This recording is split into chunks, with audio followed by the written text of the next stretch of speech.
about what's going on in the NBA right now. I mean, the Lakers looking a little shaky. Are there some states that might not be able to pay the teachers if LeBron doesn't win? Yeah, it's funny, John. Right before the playoffs, the Lakers were around 2-1 to win it all, and at one book, William Hill, about 1/3 of the bets were on them to repeat, and since Anthony Davis got injured, they've fallen all the way to 11-1. So a number of books are going to take a collective sigh of relief tonight if the Lakers get knocked out. So it's like the new lottery in a way, I guess. But part of what I'm wondering about is the financial impact then of what's been a game, right? It's now having a real world potential impact that a lot of states are going to be able to feel. Is that playing into the way states are thinking about taxing this and whether it's healthy in the long term?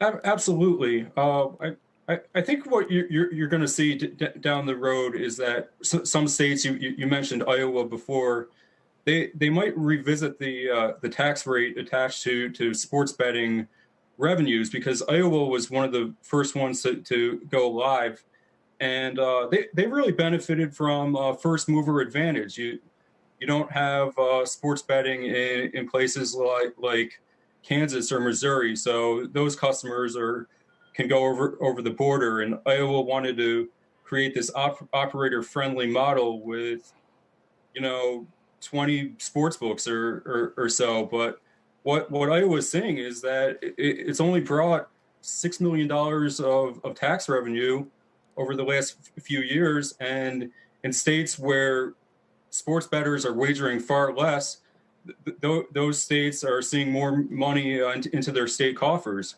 So Iowa could be completely fine if they doubled that tax rate to 12% or even went a little higher.